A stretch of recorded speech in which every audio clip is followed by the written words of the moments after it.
La Serbie, c'est l'Uvac, c'est la forteresse de Belgrade, c'est un pays au carrefour des histoires et des géographies. C'est le Kolo, c'est le Roštilj, c'est la fierté. Mais la Serbie, c'est aussi le football.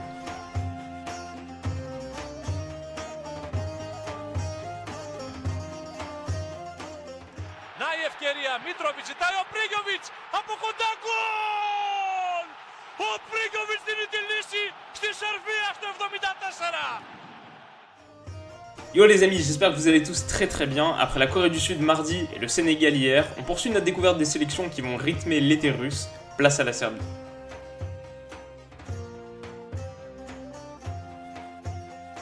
Alors niveau qualif, les Serbes s'en sont admirablement bien tirés parce que dans un groupe qui comptait des adversaires on ne peut plus respectables, nommément l'Irlande, le Pays de Galles de Gareth Bale ou encore l'Autriche de David Alaba, et les coéquipiers de Nemanja Matic ont décroché la première place en ne concédant qu'une seule défaite. En point d'orgue de leur parcours, on peut noter l'égalisation tardive de Mitrovic à Cardiff, leur triomphe héroïque à Dublin, ou encore le but de la qualification, obtenu dans le dernier quart d'heure de l'ultime rencontre face à la Géorgie. Mais voilà, en somme, une très belle campagne et un billet pour la Russie, validé avec aplomb.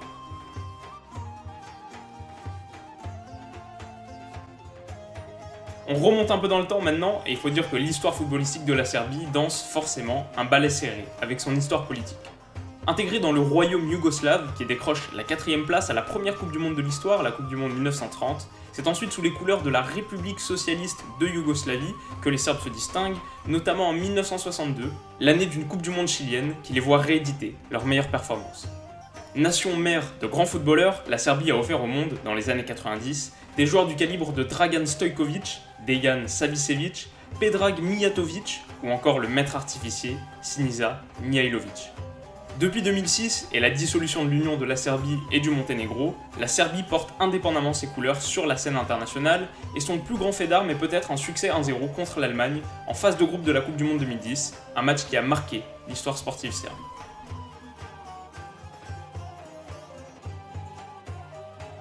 Avec 20 buts, les Aigles de Belgrade comptaient la meilleure attaque du groupe D, mais contre toute attente, le sélectionneur Slavoljub Muslin a été remercié quelques semaines plus tard.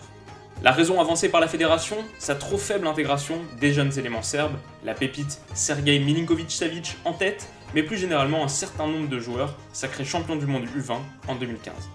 Son remplaçant, Mladen Rstajic, n'a jamais entraîné d'équipe pro et il était initialement censé juste assurer l'intérim, mais il semble au final qu'il sera bien l'entraîneur de la Serbie cet été, et en tout cas, il peut compter sur un sacré groupe.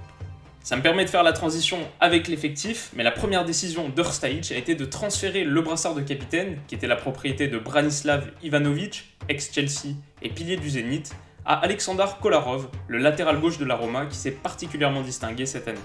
Les deux briscards sont des habitués du football européen et ils apportent de l'expérience à la ligne de 4 serbe, mais ils sont aussi un poil vieillissants et je suis pas sûr qu'on puisse dire que la défense est le point fort de cette sélection. Surtout qu'au milieu, les joyaux serbes brillent de mille feux. Nemanja Matic est en passe de devenir le capitaine de Mourinho à Manchester United et il est l'un des meilleurs récupérateurs de Première Ligue, c'est peut-être d'ailleurs le joueur le plus connu de cet effectif et Sergej Milinkovic-Savic est l'une des révélations de l'année. À l'heure où je vous parle, il est d'ailleurs très fortement pressenti pour rejoindre Matic au Red Devils contre environ 80 millions de livres, mais surtout, il a réalisé une saison exceptionnelle à la Lazio de Rome en inscrivant 14 buts en 46 apparitions, pas mal pour un milieu complet au registre box-to-box. Le système préférentiel de la Serbie, c'est un 4-2-3-1 qui permet de maximiser le potentiel offensif du milieu de terrain et notamment de faire jouer Filip Kostic, l'ailier de Hambourg, dans une position intéressante. Surtout, cette organisation libère Aleksandar Mitrovic de ses obligations défensives et sa participation au jeu étant notoirement assez faible, il est ainsi cantonné à un rôle de pur neuf qui lui va à merveille. Souvent moqué pour son style peu esthétique, il est le renard de la Serbie, un vrai joueur de surface qui a terminé meilleur buteur de son groupe de qualification. Et enfin, je les ai mis sur le banc, mais il pourrait être amené à jouer souvent en Russie. Gajic du Torino et Zivkovic du Benfica sont des talents bruts qui peuvent amener le danger à tout moment.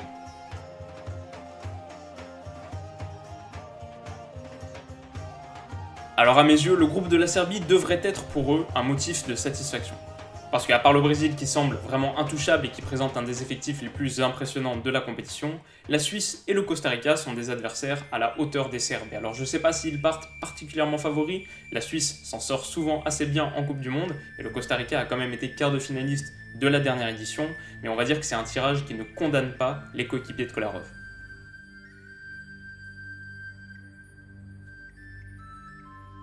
Et donc mon prono est le suivant, je vois la Serbie terminer deuxième du groupe E et se qualifier pour les huitièmes de finale. Malheureusement, si la logique est respectée, leur parcours devrait s'arrêter là, face aux champions du monde en titre allemand.